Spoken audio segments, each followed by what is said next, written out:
नमस्कार मित्रांनो, welcome to our channel let's school. आजचा एक महत्त्वाचा विषय आपल्या चर्चेचा. गेल्या आठवड्यात 3 तारखेला आपण बघितलं असेल, मुंबई पुणे हायवेवर ज्या पद्धतीने अपघात झाला, नंतरची ट्रॅफिक जाम झाली, पब्लिकला मनस्ताप झाला. 32 तास ट्रॅफिक निवारण करायला लागलेले आहे. 24 तासापेक्षा जास्त वेळ पब्लिक एकाच ठिकाणी थांबलेली होती. खूपच काही त्रासदायक घटना होती. त्याच्यावर आपल्याला आज निवांत चर्चा करायची. त्यासाठी आपण निखिलला काही मुद्दे देणार आहोत, ज्याच्यावर त्याच्याकडनं आपल्याला अपेक्षित आहे. तर थोडक्यात सांगायला गेलं तर निखिल, आपल्याकडे 3 मुद्दे आज आहेत. पहिलं म्हणजे की ट्रॅफिक जाम झाल्यानंतर 25 किलोमीटरपर्यंत वाहनांच्या रांगा लागलेल्या होत्या. तर कॉमन मॅनच्या डोक्यात असं आहे, हे कुठंतरी थोडं कंट्रोल करता आलं असतं, की थोडं डायव्हर्ट करता आलं असतं, लोकांना आधी इंटिमेट करता आलं असतं, तर मनस्ताप कमी झाला असता. दुसरं, MMRDA टीमने जेव्हा ॲक्शन घ्यायला सुरुवात केली, माहिती आल्यानंतर की अपघात झालेला आहे, तर रिस्पेक्टिव्ह जी HPCL आणि BPCLची टीम आहे त्यांना 12 तासानंतर कळविण्यात आलं. तर हा कुठेतरी टाईम क्वेश्चन मार्क आहे की एवढा वेळ का लागला. यांना जर कंट्रोलमध्ये नव्हतं यांच्यात, तर ॲटलिस्ट त्यांची मदत लवकर का घेण्यात आली नाही, जेणेकरून हा कुठेतरी टाईम 32 तासाचा कमी झाला असता, लोकांना त्रास कमी झाला असता. आणि तिसरं म्हणजे भविष्यात रोड वाढणार आहे, व्हेकल वाढणार आहे. अशा घटना घडल्यानंतर प्रोॲक्टिव्ह प्लॅनिंगसाठी गव्हर्नमेंट काय ॲक्शन प्लॅन घेऊ शकते का आपण फक्त गव्हर्नमेंटलाच आता ब्लेम करू शकतो. पब्लिकच्या साईडने पण काही गरजेचं आहे का, याबद्दल आपल्याला आज नंतर चर्चा करायची. तुझ्याकडे त्याच्यामध्ये निलेश जर का पहिल्या मुद्द्यावरती जर का बोलायचं ठरवलं, इन टर्म्स ऑफ मी पण या गोष्टीवरती थोडंसं अग्री करेल की जेव्हा काही असा अपघात घडला आणि जेव्हा कळालं की बाबा हा काही नॉर्मल कुठल्याही दुसऱ्या गाडीचा अपघात नसून एका गॅस कंटेनरच्या गाडीचा अपघात होता आणि त्याच्यामध्ये गॅस लीक होता आणि तो पण फ्लेमेबल गॅस होता, म्हणजे ब्लास्ट होण्याची शक्यता होती. तर त्याच्यामध्ये 100% जो त्यावेळेस जो पाऊल उचलला तो योग्यच होता, ट्रॅफिक थांबवणं. कारण जीवितहानी नाही व्हायला पाहिजे. प्लेन जर का ब्लास्ट वगैरे झाला तर 100% लोकांना काही, जसं जयपूरमध्ये झालं होतं की 20 का 22 गाड्यांना तिथे जाळले होते, तर ते खूप अजून वाईट झालं.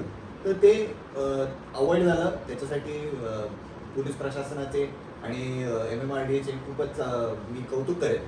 पण हो, जर जो ट्रॅफिक जॅम जो झाला 25 किलोमीटर लांब, 1.5-2 लाख गाड्या काहीतरी अडकल्या होत्या, तर हे थोडंफार त्यांना कंट्रोल करता आलं असतं की तुम्ही ट्रॅफिक, आता जसा हा अपघात झाला पुण्यावरून मुंबईकडे जाणाऱ्या दिशेने, तर तुम्ही लोकांना युटर्न घेण्याचा ऑप्शन देऊन परत पुण्याकडे जाण्याचा ऑप्शन उपलब्ध करून देऊ. आता ह्याच्यामध्ये कदाचित ग्राउंड झिरोवरती झालं पण असेल, मी प्रत्यक्षात तिकडं नव्हतो, पण कदाचित झालं पण असेल किंवा उशिरा झालं असेल किंवा करायचं तेवढा ऑप्शनच राहिला नसेल, कारण एवढं ट्रॅफिक झालं होतं. हा, म्हणजे तुझ्या म्हणण्यानुसार बरोबर आहे, पण हे कदाचित उशिरा झालं असू शकतं. ते होऊ शकतं. कारण पब्लिक सांगते की आमच्याकडे टोल घेतले गेले आणि आम्हाला पुढे पास केलं गेलं. जर आम्हाला पहिलेच सांगितलं असतं तर कदाचित फूड मॉल वगैरे जिथे बेसिक सर्व्हिसेस अवेलेबल, वॉशरूम, पाणी वगैरे, तिथे पब्लिक थांबली असते. आता ह्या पॉईंटवरती मी खरं जर म्हणाल, मी एका व्यक्तीला खूप जास्त मिस करतो, आपले अजितदादा पवार साहेब, आपले उपमुख्यमंत्री. त्यांना भावपूर्ण श्रद्धांजली यांच्या तर्फे. आय थिंक अजितदादा पवार जर का असले असते तर ते कदाचित त्यावेळेस त्या ग्राउंड झिरोवरती असले असते. जाऊन त्यांनी प्रत्यक्षात तिकडं सगळं काही जी यंत्रणा त्यांनी जी कामाला लावली असती, अगदी बरोबर, ते फक्त त्याच व्यक्तीला जमत होतं. ते त्यांना खूप मिस करतो मी, खास करून पुण्याची लोक. तर जे काही पटपट जे कामं व्हायला पाहिजे होती, कदाचित ते नव्हती झाली त्यावेळेस. जे तुम्ही म्हणताय, जे उशीर झाला असेल किंवा नंतर त्यांना डोक्यात आलं असेल का डायव्हर्ट करू. कारण का अशी खूप शक्यता आहे की जे वाहनं अडकली होती त्याच्यामध्ये बऱ्याचशा वाहनांमध्ये लहान मुलं आणि सिनियर सिटीजन असतात. आणि फॉर सिनियर सिटीजन लोकांसाठी एका पोझिशनमध्ये गाडीमध्ये बसणं कदाचित 3, 3.5, 4 तास काही वाटलं नसेल, पण त्याच्यानंतर तसंच बसून राहणं जरा अवघड काम झालं असेल. तर त्यांच्यासाठी ॲटलिस्ट, किंवा जर का ॲम्ब्युलन्स किंवा कुठली इमर्जन्सी व्हेकल त्या ट्रॅफिकमध्ये अडकले असेल तर त्यांना परत पुण्याच्या मार्गाला आणि ते केलं पाहिजे होतं. आणि दुसरी गोष्ट, आता हे पण कदाचित झालंय का नाही मला माहित नाही, पण काही एक सर्टन लोकांना त्यांनी एक्सप्रेस वेच्या स्टार्टिंगलाच उभं केलं पाहिजे होतं की बाबा पुढे अपघात झाले तर तुम्ही नका येऊ एक्सप्रेस वे. कारण कॉमन मॅनचं आज अपेक्षित काय आहे, असं काही घडल्यानंतर फर्स्ट इंटिमेशन जे येत असेल ते टोल नाक्यावरची जी टीम असेल, जे म्हणजे जे पण एम्प्लॉई असतील त्यांनाच पहिले अलर्ट होत असेल. आणि त्यांनी त्यांच्या मॅनेजमेंटला वरती कळवल्यानंतर अपेक्षित हेच आहे की यांनी प्रोएक्टिव्ह पहिले बेसिक प्लॅनिंग इम्प्लिमेंट करून द्यायला पाहिजे होतं. बाकी जे मेन काम आहे ते चालू द्यायला पाहिजे. करेक्ट. हे तर बरोबरच आहे तुझं. त्याच्यामध्ये पण आता जसं तुम्ही बऱ्याचशा वाहनांमध्ये जाता तुम्ही बघितलं, आता फास्टॅग कंपल्सरी केली. ठीक आहे. तर गव्हर्नमेंटनी तसं ऍटलीस्ट केलं पाहिजे होतं की जेव्हा कुठलाही फास्टॅग स्कॅन होतोय पहिल्या टोल नाक्यावरती त्या व्यक्तीला इमिजिएट नोटिफिकेशन पण पाठवता आले Yes. की बाबा there is a traffic congestion आहे, तुम्ही पुढे जाणं अवॉइड करा. म्हणजे काय, पहिल्या टोल नाक्यावरनं मग लोकांनी युटर्न घेतला असतं. ते पण करता असतं. टेक्नॉलॉजी आपल्याकडे आता एवढी उपलब्ध आहे की आपल्याला करायला आपण करू शकतो. तुम्ही जर का बघितलं तर कितीतरी रील्समध्ये, इंस्टाग्रामवरती, फेसबुकवरती लोकांनी ड्रोनवरनं शॉट घेऊन दाखवलेलं आहे की केवढा लांब ट्रॅफिक आहे. हो.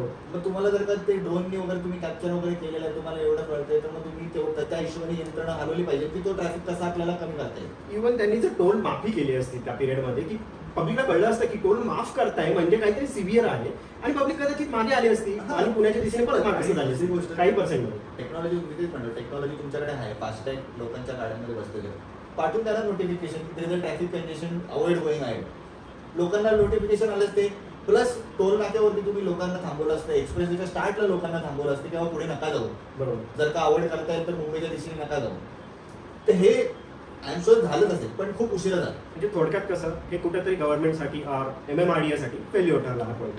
फेल्युअर नाही म्हणता येणार, पण लर्निंग म्हणेल मी या गोष्टीला. कारण मी तुम्हाला एक गोष्ट सांगतो, मी MMRDA ला पण एक बेनिफिट ऑफ डाऊट इकडे नाही निखिल मी पूर्ण मुद्द्याला नाही बोलत. जे बेसिक इम्प्लिमेंट करण्यासाठी बरोबर. बाकी त्यांच्या आपण पुढच्या कार्यवाही आता डिस्कस करणार आहे. पुढचा मुद्दा कसा आहे? जो दुसरा मुद्दा जो होता तुमचा बेसिकली की जे त्यांनी BPCL आणि HPCL ऑइल कंपनी जे आहेत त्यांना 12 लेट इन्फॉर्म केलं, 12 तासानंतर हो, inform केलं. आता ह्याच्यामध्ये अगेन मी थोडंसं त्यामध्ये छोटासा माझा पॉईंट जो म्हणायचा, मी कोणाची बाजू नाही घेते, पण MMRDA साठी पोलीस यंत्रणेसाठी ही पहिल्यांदाच झालेली घटना आहे. ऍटलीस्ट महाराष्ट्रामध्ये, ऍटलीस्ट पुणे मुंबईच्या परिसरामध्ये वगैरे एक्सप्रेसवरती कधी अपघात होत राहतात. अपघात पुणे एक्सप्रेसवेवरती काही नवीन गोष्ट नाही आहे, ते पण नाही व्हायला पाहिजे, दुर्दैवी गोष्ट आहे, पण अपघात होत असतात.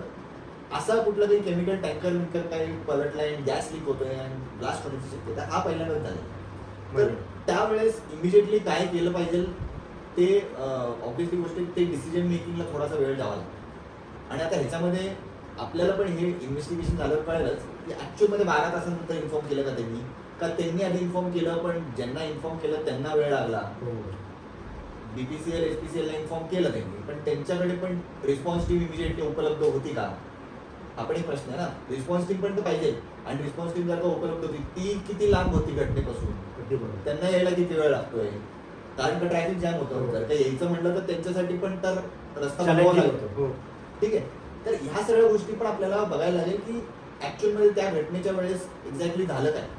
जे आता इन्व्हेस्टिगेशन जसं आपले मुख्यमंत्री साहेबांनी आदेश दिलेला आहे की होणारच आहे, आणि त्याच्यामध्ये मी एवढं नक्की सांगेन MMRDA आणि पोलीस यंत्रणेला की आता इन्व्हेस्टिगेशन झाल्यावरती जेव्हा तुम्हाला ह्या गोष्टीचा एक एक्सपिरियन्स आलाय, तर तुम्ही ह्याच्यामधनं बरंच काही शिकू शकता, आणि पुढच्या वेळेस जेव्हा काही असं होईल तर आपण ऑलरेडी प्रिपेअर्ड असू. नक्कीच. आणि आपण जे काही यंत्रणा जे काही हलवायला पाहिजे आणि जे काही स्टेप्स उचलले पाहिजे ते पटकन उचलून ट्रॅफिक क्लिअर करता येईल. थोडक्यात असं सांगता येईल की ठीक आहे, ते इन्व्हेस्टिगेशन पार्ट झाला की ते ॲक्च्युअल टीम कधी पोहोचली आणि केव्हा त्यांना रिपोर्टिंग झाली. पण पब्लिकला असं थोडक्यात जाणवलं आहे की MMRDA टीमला जर ते आपल्या हातात नाही असं कळलं, ठीक आहे, आणि रिस्पेक्टिव्ह टीमला नंतर बोलवण्यात आलं, त्यांनी जेव्हा काम केलं तर याचा जो कालावधी बघितला ना, हा 24 तासापर्यंत गेला. तो याच्यामध्ये कॉमन पब्लिकला मनस्ताप खूप सहन करावा लागतो. याच्याबद्दल थोडा सरकारबद्दल किंवा त्या कंपनीजबद्दल अग्रेसिव्ह भावना तयार होईल. 100% ते असणारच. आणि आपल्यासाठी बरोबर आहे, आपण आता म्हणतोय, पण 24 तासापेक्षा जास्त 32 तास एकाच ठिकाणी उभं राहणं, त्रासदायक. ते पण अशा ठिकाणी जिकडं कदाचित तुम्हाला सगळ्या सोयी सुविधा उपलब्ध आहेत नाही ते माहित नाही, तर त्याच्यामध्ये खूप कठीण आहे. आणि त्यावेळेस आय एम शुअर ते फ्रस्ट्रेशन लेवल लोकांचं खूप जास्त हाय असेल. आणि त्यावेळेस जर का तुम्ही तुमच्या आणि माझ्यासारखं कोण करता असलं तर आपण पण तेवढेच फ्रस्ट्रेटेड असतो. आणि ऑब्व्हियसली गव्हर्नमेंटला, यंत्रणांना, सगळ्या लोकांना आपण पण चुकीच्या ह्याच्याने काही नाही बोललो असतो. पण ह्याच्यामध्ये ना तसे तुम्हाला गोष्ट सांगतो, आता तुम्ही एक्सप्रेस वेचा जर का मुद्दा जरा घेतला, एक्सप्रेस वे चला हे तर अपघात झाला, पण तुमचं कुठलंही लॉंग विकेंड येऊ द्या किंवा सुट्टीचे दिवस येऊ द्या, तुम्ही एक्सप्रेस वेवरती बघा नेहमीच ट्रॅफिक असतं. बरोबर. म्हणजे तो 2-2.5 तासाचा, तो 120-130 किलोमीटरचा आपला पुणे मुंबईचा एक्सप्रेस वे, त्या हिशोबाने 70-80च्या स्पीडने जर का तुम्ही गेला तर 2-2.5 तासाचा रस्ता आहे. पण तुम्ही जर का अशा वेळेस जर का गेला जेव्हा सुट्टीचा सीझन आहे, तर तुम्हाला 3.5-4 तास कुठेच नाही गेले. अगदी बरोबर. प्लस तुम्ही मुंबईला पोहोचल्यावर मुंबईचा ट्रॅफिक आहे किंवा पुण्याला पोहोचल्यावर पुण्याचा ट्रॅफिक आहे. आहे. ठीक आहे. तर माझं असं म्हणणं आहे की तुम्ही जर का सिनियर सिटीजन बरोबर ट्रॅव्हल करताय, पोरा बाळांबरोबर ट्रॅव्हल करताय, तर तुम्ही कारनी जायच्या ऐवजी ट्रेनचं ऑप्शन का नाही घेऊ? तो पण एक मोठा ट्रान्सपोर्ट का नाही? तो पण एक मोठा आपला चर्चेचा विषय राहणार आहे की नंबर ऑफ व्हेकल्स खूप जास्त आहेत रोडवर आणि त्यामुळे पण ट्रॅफिक जाम होते. तर तो आपण आपल्या चॅनलवर नक्कीच एक दिवस निखिलसोबत डिस्कस करणार आहोत. आता ह्याच्यामध्ये एक छोटीशी जबाबदारी गव्हर्नमेंटची इथं काय येते की तुम्ही हायवेचं अनालिसिस करा की त्याची कॅपॅसिटी किती. आणि आत्ता तुम्ही म्हणताय 8 पदरी रोड बनवू, 10 पदरी रोड बनवू, आता ते मिसिंग लिंक पण बनवत आहेत ज्याच्यामुळे तो घाट अवॉइड करता येईल, करताय. पण आत्ता जी परिस्थिती आहे तर तुम्ही ते हायवेची कॅपॅसिटी अनालाइज करा की किती वाहतूक तिकडं आत्ता राहू शकते. आणि जेव्हा ती कॅपॅसिटी फुल व्हायला येते तुम्ही वाहतूक थांबवण्याचा प्रयत्न करा की त्यांना ओल्ड हायवेला डायव्हर्ट करा. अगदी बरोबर. आता काय झालं निखिल माहिती का की सध्याचं जेव्हापासून आपलं सरकार आता जे पण आहे कुठलंही म्हटलं आपले सरकार कुठला पक्ष नंतर आपलं सरकार जेव्हापासून काम करतंय ना तर प्रत्येक गोष्टीचा जय जयकार जास्त होते. आम्ही हे करतोय, आम्ही ते करतोय. लोकांचं म्हणणं काय माहिती का तुम्ही नवीन नवीन गोष्टी करण्याच्या मागे जुन्या गोष्टी हातातून सुटत तर नाही ना याकडे पण लक्ष केंद्रित करा. ते मराठीमध्ये म्हण पुढे पाठ मागे सपाट की आज खूप पदरी रोड वाढणार आहे. ठीक आहे. पण असं काही झालं नाही. आज हे बघ तुझ्या म्हणण्यानुसार हे बरोबर आहे की पहिल्यांदा घटना घडली आहे, रिॲक्ट करायला पोहोचायला हा ऍक्च्युली टाइम लागला असेल. ठीक आहे. पण थोडक्यात एका लाईनीत बघितलं गेलं महाराष्ट्राच्या 2 मोठ्या मेट्रो सिटीज ज्यांचा जो कनेक्टिंग मार्ग आहे तो एका टँकरने 32 तास जाम केला. हा कुठेतरी मोठा क्वेश्चन मार्क तर तो तुझ्या म्हणण्यानुसार गव्हर्नमेंट इन्व्हेस्टिगेट करेल आणि पुढे लर्निंग समजून त्याच्यावर पावलं उचलेल ते आपण बघणारच आहोत. पुढच्या मुद्द्याकडे आपण वळणार आहोत की गव्हर्नमेंट व्हेकल्स ह्या जर सुस्थितीत असल्या किंवा त्याचा वापर जास्त झाला तर ही ट्रॅफिक कमी होऊ शकली असती का?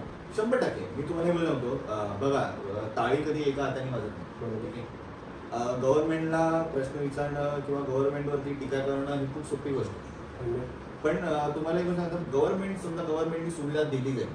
गव्हर्नमेंटने तुम्हाला ट्रेन दिले. आता मी तुम्हाला एक प्रश्न विचारतो, तुम्ही आणि मी पुण्यात राहतो. ठीक आहे.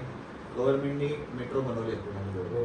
पुण्यामध्ये आता मेट्रो बऱ्यापैकी त्यांनी कव्हरेज झालेलं आहे. अजून पण होतोय, हिंजेवाडी होतोय, कात्रजपर्यंत जाणार आहे, इकडे खडकवासला हडपसरपर्यंत वगैरे जाणार आहे. आज मेट्रो असून सुद्धा पब्लिक ट्रान्सपोर्ट असून सुद्धा लोक पब्लिक ट्रान्सपोर्ट किती वापरतात? ठीक आहे. तुम्ही जेव्हा म्हणताय की सरकारने पब्लिक ट्रान्सपोर्ट एवढा चांगला केला पाहिजे की लोकांनी वापरायला भाग पाडलं पाहिजे त्यांना म्हणजे बरोबर गोष्ट आहे. पण डिमांड आणि सप्लायचा रेशो पण बघा तुम्ही. गव्हर्नमेंटला जर का डिमांडच येत नसेल तर ते सप्लायच्या बाबतीत कशाला जाणार?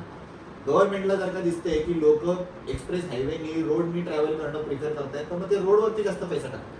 बरोबर. जर का त्यांना दिसतंय की बाबा हा नाही लोक काय करतात ना आता हायवे टाळून ट्रेननी प्रवास करण्याला जास्त प्रेफरन्स देतात तर ते ट्रेनमध्ये मग जास्त इन्व्हेस्ट करतात. तुम्ही जर का बघितलं तुम्हाला नेहमीच दरवर्षीची न्यूज आहे गणपतीच्या वेळेस बरेचसे आपले पुण्याचे मुंबईचे लोक कोकणाकडे जातात. कारण कोकणातले बरेचसे लोक कामासाठी पुण्या मुंबईत आलेले सुट्टीच्या दिवशी गणपतीच्या वेळेस ते कोकणाकडे जातात. गव्हर्नमेंट लगेच ट्रेन्सची फ्रिक्वेन्सी वाढवून टाकते. हो दिवाळीच्या पिरियडमध्ये बसेस वाढलेल्या असतात. का वाढवतात ते? कारण त्यांना माहिती आहे लोकांना आता जायचं आहे ट्रॅव्हल करणार आहे तर ते लगेच वाढवतात आणि तेवढं लोकांना उपयोगी पण पडतात. तर it is demand and supply. तुम्ही जोपर्यंत गव्हर्नमेंटला दाखवणार नाही की बाबा आम्ही ट्रेननी ट्रॅव्हल करणं आता प्रिफर करतो, एक्सप्रेस हायवेवरती आम्हाला नाही जायचं, 100% लोक ट्रेननी ट्रॅव्हल करतात. आज पुणे आणि मुंबईमध्ये सकाळी आणि संध्याकाळच्या वेळेस 2-3 ट्रेन आहेत. मला वाटतं डेक्कन क्वीन इंटरसिटी वगैरे एवढ्या मस्त ट्रेन आहे. तुम्ही मस्त आरामात तिकीट काढलं बसा फॅमिली सकट व्ह्यू एन्जॉय करत करत तुम्ही मुंबईला पोहोचतात. पुण्याचं ट्रॅफिक अवॉइड होतं, एक्सप्रेसवे अवॉइड होतं, मुंबईचं ट्रॅफिक अवॉइड होतं, सगळं काही करू शकतं. हा मुंबईमध्ये गेल्यावर ट्रेनचं जरा वेगळं चित्र होतं पण ठीक आहे. पण मुंबईला तर तुम्ही विदाउट ट्रॅफिक पोहोचता ना तिकडे गेल्यावर बरं तुम्ही कॅब करा, रिक्षा करा, जे करायचं करा. म्हणजे थोडक्यात असं आहे की आणि प्लस तुम्हाला गाडी चालवण्याचा मनस्ताप नसतो, अपघात होण्याची भीती नसते. म्हणजे थोडक्यात सांगितलं गेलं तर असं होऊ शकतंय की गव्हर्नमेंट पाऊल उचलेल पण आपल्याला पहिले त्यांना पिक्चर दाखवावं लागेल की ही अवेलेबल सर्व्हिस कमी पडते. आत्ताच्या सिच्युएशनला ट्रेन मॅनेजेबल आहे, बसेस मॅनेजेबल असं पिक्चर असल्यामुळे कदाचित गव्हर्नमेंट ट्रान्सपोर्टेशनवर अजून थोड्या स्लो चाललं असेल. तर मान्य आहे की दोघं साईडने आपल्याला विचार करावा लागेल. पब्लिकला पण त्या गोष्टी अवॉइड कराव्या लागतील.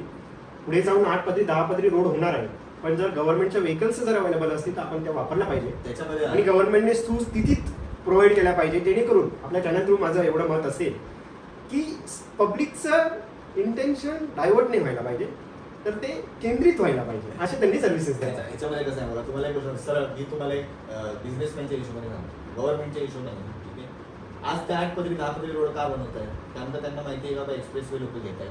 ठीक आहे. एक्सप्रेसवेवरती भार पडतोय मला इकडं मी जर का 8 पदरी घेतला मी टोल वाढवला मला इकडं टोल भेटेल, बरोबर, गव्हर्नमेंटला पैसा भेटेल. बरोबर. सेम लॉजिक जर का तुम्ही तिकडे वापरलं, लोकांनी जर का ट्रेन घ्यायला चालू केले आणि ट्रेनमध्ये जर का त्यांची प्रवाशांची संख्या वाढली, त्यांना पैसा तिकडे भेटेल. मला जिकडे पैसा भेटतोय मी ते त्या सुविधांवरतीच लक्ष देणार ना. मला जर का रस्त्यांमधनं पैसा भेटतोय तर मी रस्त्यांवर लक्ष देतोय. मला जर का ट्रेनमधनं पैसा भेटतोय तर मी ट्रेनकडे लक्ष देतो. आता याच्यामध्ये एक छोटासा पॉईंट माझा राहिला होता जो की मी आता म्हणेल, ह्याच्यामध्ये इन्व्हेस्टिगेशन तर होईलच, पण जो टँकर चालक होता, जी टँकर ज्या कंपनीची टँकर होता त्याच्यामध्ये पण इन्व्हेस्टिगेशन व्हायला पाहिजे की ते टँकरमध्ये जे सेफ्टी मेजर्स होते, ड्रायव्हरकडे जो लायसन्स दिलेला होता तो वेल ट्रेन सगळ्या काही सेफ्टी मेजर्स त्याला माहिती होते का, आणि जी SOS सिस्टम होती का, इन केस ऑफ इमर्जन्सी त्याला काय करायचं ड्रायव्हरला माहिती होतं का नव्हतं, ते पण मुद्दा बघायला आहे. आणि दुसरी गोष्ट, जेव्हा पण असं कुठलं फ्लेमेबल गॅस आहे, पेट्रोल असू दे, आता याच्यामध्ये मला वाटतं प्रोपेन गॅस होता, अजून कुठले पण बरेचसे केमिकल्स वगैरे, हिचं ट्रान्सपोर्टेशन रोडनी अवॉइड करता येईल का, कितपर्यंत अवॉइड करता येईल तिथपर्यंत मला वाटतं कंपनीने केलं पाहिजे. आणि should opt for either transporting it by rail और बाय एनी अदर वे.